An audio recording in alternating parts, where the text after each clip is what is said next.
ആരോഗ്യ മേഖലയിൽ ഇന്ന് എല്ലാവരും സെർച്ച് ചെയ്തുകൊണ്ടിരിക്കുന്നത് പ്രകൃതി ചികിത്സയെ കുറിച്ചിട്ടാണ്. പ്രകൃതി ചികിത്സയിലുള്ള അൻഫാൽ ഹെർബൽസിനെ കുറിച്ച് ഇന്ന് എല്ലാവർക്കും അറിയാം. വന്ധ്യത ചികിത്സയിലെ അത്ഭുതകരമായ മരുന്നാണ് അൻഫാൽ ഹെർബൽസ്. അൻഫാൽ ഹെർബൽസ് കുടിച്ച്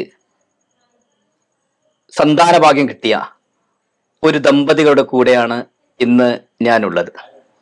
അവരുടെ അനുഭവങ്ങൾ, അവരുടെ ജീവിതത്തിൽ അവർ അനുഭവിച്ച കഥകൾ അവർ ഹൃദയം തൊട്ട് പ്രേക്ഷകരോട് സംസാരിക്കണം. എന്റെ പേര് സുനീത്, ഇതെന്റെ ഭാര്യയാണ് സുഗിത. ഞങ്ങള് 2008 ഞങ്ങള് കല്യാണം കഴിഞ്ഞതായിരുന്നു. പിന്നീട് ഞങ്ങൾക്ക് സന്താനത്തിനൊരിതും ഇല്ലായിരുന്നു. അങ്ങനെ 2010 ഞങ്ങള് പലവിധ ട്രീറ്റ്മെന്റിലേക്ക് ഇറങ്ങി. പക്ഷെ യാതൊരു പോസിറ്റീവായിട്ടുള്ള ഒന്നും ഞങ്ങൾക്ക് ലഭിച്ചില്ല. അങ്ങനെ ഒരുപാട് വലിയൊരു വിഷമഘട്ടത്തിലൂടെയായിരുന്നു കടന്നുപോയിരുന്നത്. അങ്ങനെ ഇരിക്കെ ഭാര്യന്റെ സുഹൃത്തിലൂടെയാണ് ഇത് അറിയപ്പെടുകയും അങ്ങനെ ഭാര്യയും ഞാനും കൂടെ സാറ് ഇന്ന് കാണുകയും ചെയ്തു, വടകര കുഞ്ഞിപ്പള്ളി ഭാഗത്ത് വെച്ച്. അവിടുന്ന് സാറ് പറഞ്ഞ രീതിയിൽ 2 മാസം മരുന്ന് കഴിക്കുകയും അതിലൂടെ ഞങ്ങൾക്കൊരു പോസിറ്റീവായിട്ടുള്ളൊരു രീതിയിലേക്ക് ഞങ്ങൾ എത്തുകയും ചെയ്തു. പറഞ്ഞാൽ ഇന്ന് വരെ ഞങ്ങൾക്ക് പിന്നീട് ഒരു മകനെ ലഭിക്കുകയും ചെയ്തു. പറഞ്ഞാൽ തീരാത്ത രീതിയിലുള്ള കടപ്പാടാണ് ഞങ്ങളുടെ മനസ്സിലുള്ള ഉള്ളത്. എല്ലാ സമയങ്ങളും ഞങ്ങള് സാറെ പറ്റി പറയുകയൊക്കെ ചെയ്യും. ഇടയ്ക്ക് ഭാര്യയാണ് കൂടുതലും എല്ലാ കാര്യങ്ങളും മൊബൈലിലൂടെ മെസ്സേജായിട്ടും എല്ലാം ഒക്കെ സാറായിട്ട് സംവദിക്കാറുള്ളത്. അപ്പോൾ ഞങ്ങൾക്ക് വലിയൊരു സംഭവമാണ് ഇതിലൂടെ ഞങ്ങൾക്ക് കിട്ടിയത്. അത് മറക്കാൻ പറ്റില്ല. ജീവിത അവസാനം വരെ ഈ ഒരു ബന്ധം ഞങ്ങൾ തുടർന്നുകൊണ്ടേയിരിക്കും. എൻ്റെ പേര് സുഗിത. എൻ്റെ വീട് തിരൂരാണ്. എന്നെ ഇവിടേക്കാണ്, ഫറോക്കിലേക്കാണ് ഇവിടെ ഇങ്ങനെ കല്യാണം കഴിച്ച കൊണ്ടുവന്നത്. പേട്ടൻ പറഞ്ഞ പോലെ 2008 ഞങ്ങളുടെ വിവാഹം. അപ്പോൾ 2008, 2009 ഞങ്ങൾ ട്രീറ്റ്മെൻ്റ് ഒന്നും ഇല്ലാതെ 2010 ഞങ്ങൾ ട്രീറ്റ്മെൻറ്റ് തുടങ്ങി. ഒരുപാട് ഹോസ്പിറ്റലിൽ ഞങ്ങൾ ട്രീറ്റ്മെൻറ്റ് ചെയ്തു. ഡോക്ടേഴ്സ് പറഞ്ഞത് പ്രകാരം ഒരുപാട് ട്രീറ്റ്മെൻറ്റ് ചെയ്തിട്ടുണ്ടായിരുന്നു. ഒരു ഫലം ഉണ്ടായിട്ടില്ല. അപ്പോൾ ഞങ്ങൾ ഇങ്ങനെ ഒരുപാട് വിഷമത്തിലൂടെയാണ് കടന്നു പോയിട്ടുണ്ടായിരുന്നത്. ഞങ്ങൾ കുറേ വെയിറ്റ് ചെയ്ത് നോക്കി. പിന്നെ ഇങ്ങനെ ചികിത്സിച്ച് നമുക്ക് എന്താ പറയുക ഒരു മടുപ്പ് പോലെ തന്നെ തോന്നി തുടങ്ങി. അങ്ങനെ ഇനി ട്രീറ്റ്മെൻ്റ് ഒന്നും വേണ്ട, ഞങ്ങളങ്ങനെ കഴിയായിരുന്നു. അപ്പോഴാണ് സ്കൂളിൽ എൻ്റെ സ്കൂൾ LP സ്കൂളിൽ എൻ്റെ കൂടെ പഠിച്ചൊരു കുട്ടി ഇങ്ങനെ അൻഫാൽ ഹെർബൽസിനെ കുറിച്ച് പറഞ്ഞിട്ടുണ്ടായിരുന്നു. ഞാൻ അന്നത് കാര്യമൊക്കെ എടുത്തില്ല. കുറേ ട്രീറ്റ്മെൻറ്റ് ചെയ്തത് കൊണ്ട് തന്നെ ഞാനതന്ന് അത്ര ശ്രദ്ധിച്ചിട്ടുണ്ടായിരുന്നില്ല. പിന്നെ അതുപോലെ ഇപ്പോൾ 2023 ഞങ്ങൾ സ്കൂളിലൊരു ഗെറ്റ് ടുഗദർ ഉണ്ടായിരുന്നു. അത് ഹൈസ്കൂളിൽ പഠിച്ച കുട്ടികളൊക്കെ കൂടെ ആയിരുന്നു. അപ്പോൾ അവിടെ എൻ്റെ ഒരു ഫ്രണ്ട് പറഞ്ഞ് അവർ ഇങ്ങനെ സാറിൻ്റെ ഒരു വീഡിയോ കാണാൻ ഇടയായിട്ടുണ്ട്, അപ്പോൾ ആ വീഡിയോ ഒന്ന് നീ കണ്ടു നോക്ക്, നല്ല ഒരുപാട് പേർക്ക് ഇങ്ങനെ കുട്ടികളില്ലാതെ ഒരുപാട് പേർക്ക് കുട്ടികൾ ഉണ്ടായിട്ടുണ്ടെന്ന് പറഞ്ഞു. അപ്പം ഞാനത് അത്ര കാര്യമായിട്ട് എടുത്തില്ല. അപ്പോൾ പോവാൻ നേരത്ത് അവൻ എൻ്റെ അടുത്ത് ഒന്നും കൂടി പറഞ്ഞു. അപ്പം ഞാനത് ഇവിടെ വന്ന ഏട്ടനോട് പറയായിരുന്നു. അപ്പം ഏട്ടൻ പറഞ്ഞ് എന്തായാലും നമുക്കൊന്ന് പോയി നോക്കാം. അങ്ങനെയാണ് ഞങ്ങൾ സാറെ പറ്റി കൂടുതൽ ഞങ്ങൾ അറിയുന്നത്. ഞങ്ങൾ അവിടെ പോയപ്പോൾ പ്രത്യേക ഒരു എനർജി എന്ന് പറഞ്ഞാൽ ഇതുവരെ ഹോസ്പിറ്റലിൽ ഡോക്ടേഴ്സിൻ്റെ അടുത്ത് കിട്ടാത്തൊരു എനർജിയാണ് എനിക്ക് തോന്നിയത്. ഇവിടുന്ന് കൊണ്ട് തന്നെ ശരിയാവും എൻ്റെ മനസ്സിൽ ഇങ്ങനെ ഒരു എന്താ പറയുക, മനസ്സിൽ ആരോ പറയുന്ന പോലെ തന്നെ എൻ്റെ മനസ്സിൽ അവിടെ ആ വീട്ടിൽ ആ സ്റ്റെപ്പ് കയറിയപ്പോൾ തന്നെ എൻ്റെ മനസ്സ് ആകെ തണുത്തൊരു ഫീലാണ് എനിക്ക് തോന്നിയത്. പിന്നെ എനിക്ക് ടെൻഷനൊക്കെ ഫ്രീ ആയി.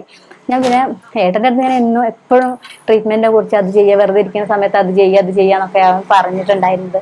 അവിടെ പോയപ്പോൾ എന്താണെന്ന് അറിയില്ല, ഞാൻ പിന്നെ ട്രീറ്റ്മെൻറ്റ് കാര്യങ്ങൾ സിമ്പിളാക്കിയിട്ട് ഫ്രീ ആയി ഞങ്ങൾ 2 മാസം തന്നെ അല്ലേ ഞങ്ങൾ സാറ് പറഞ്ഞു നിങ്ങൾ മനസ്സിൽ ടെൻഷൻ വെക്കരുത്, ഫ്രീ ആയി എൻജോയ് ചെയ്ത് നടക്കുക.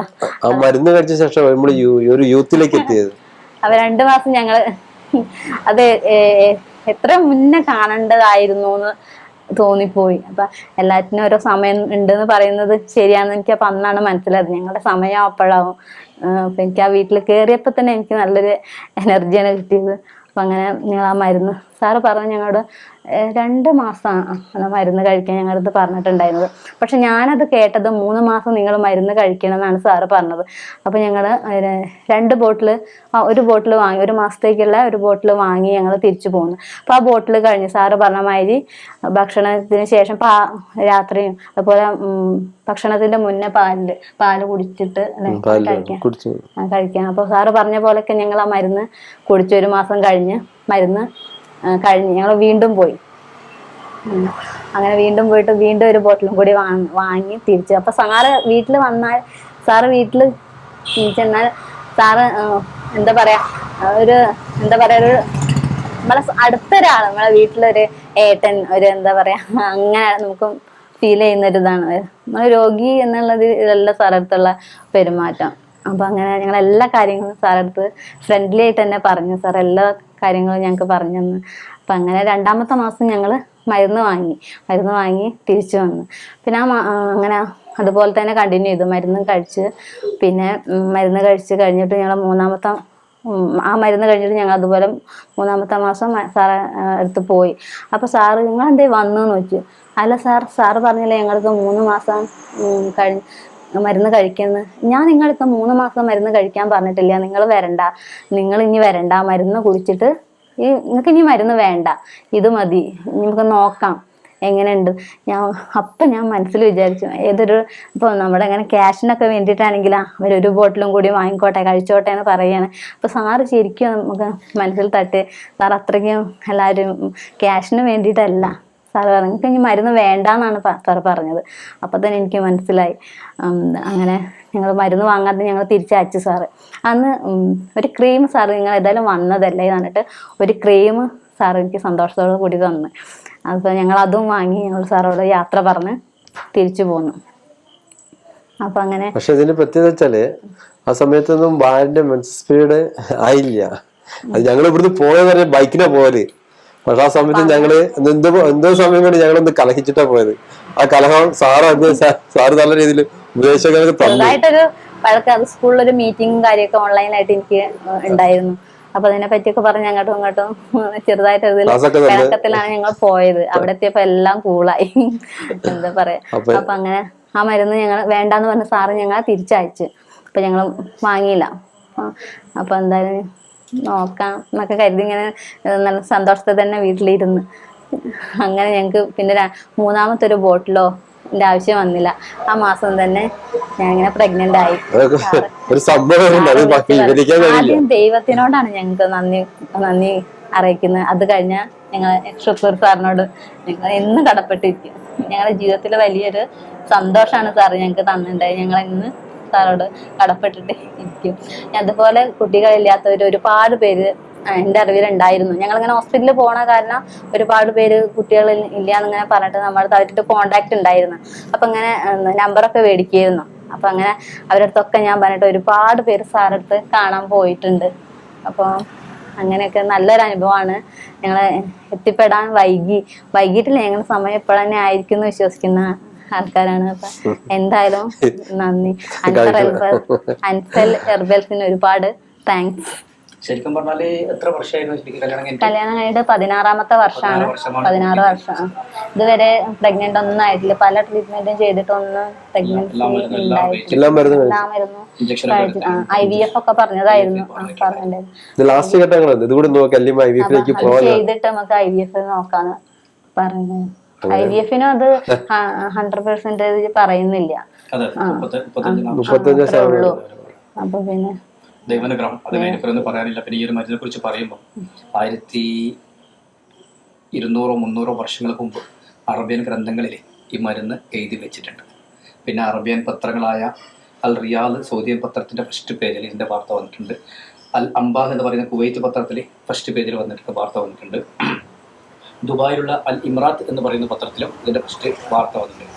അപ്പം എനിക്ക് ഈ മരുന്ന് കിട്ടിയത് പോലും ഞാൻ ചിലപ്പോൾ ചിന്തിച്ചു പോകുന്നത്, നിങ്ങൾ പറഞ്ഞല്ലോ നിങ്ങളെ സമാധാനിപ്പിച്ചത്, എനിക്ക് നിങ്ങളെ കാണുമ്പോൾ സമാധാനം. കാരണം നിങ്ങളെപ്പോലുള്ളവരുടെ പ്രാർത്ഥന കൊണ്ടാണല്ലോ എനിക്ക് ഈ മരുന്ന് കിട്ടാനുള്ള കാരണം. തീർച്ചയായിട്ടും പരസ്പരം ഡെലിവറി കഴിഞ്ഞ ആദ്യമായിട്ട് ഭയങ്കര സന്തോഷം സാറെ കാണാൻ. സാറെ വിളിച്ചു പറഞ്ഞു, സാറും ഫാമിലി ആയിട്ട് ഹോസ്പിറ്റലിൽ വന്ന്, അതൊക്കെ വളരെയധികം സന്തോഷം. അതെന്റെ ജീവിതത്തിൽ ആദ്യമായിട്ടൊരു അനുഭവം. കാരണം 2000-ലധികം മക്കൾ ജനിച്ചിട്ട് പ്രസവിച്ച ആ സെക്കൻഡിൽ റൂമിൽ കൊണ്ടുവന്ന പാട് ഇതുവരെ എന്നെ ആരും വിളിച്ചിട്ടില്ല. എന്നെ വിളിച്ച പാട് നിങ്ങൾ പറഞ്ഞത് എനിക്ക് നിങ്ങളെ ഇപ്പൊ ഒന്ന് കാണണം, ഒന്ന് സാറിന് വരാൻ പറ്റോ?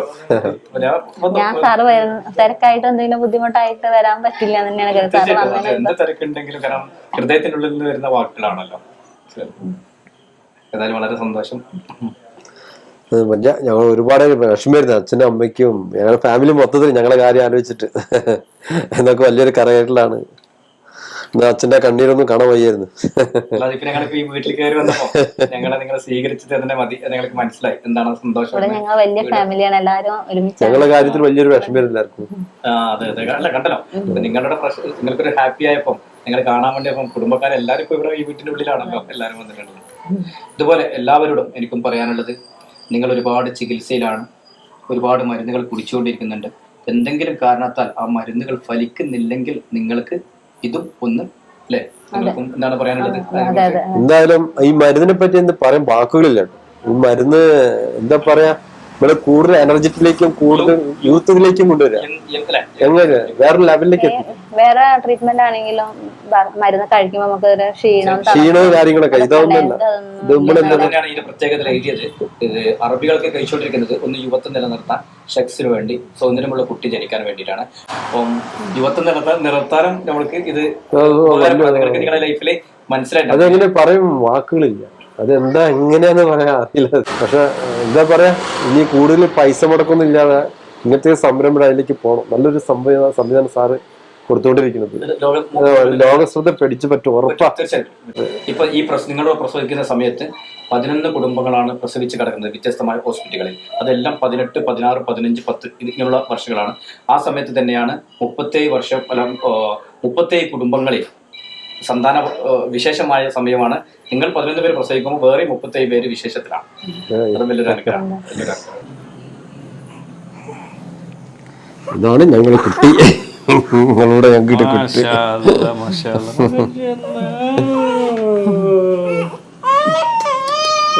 ഓ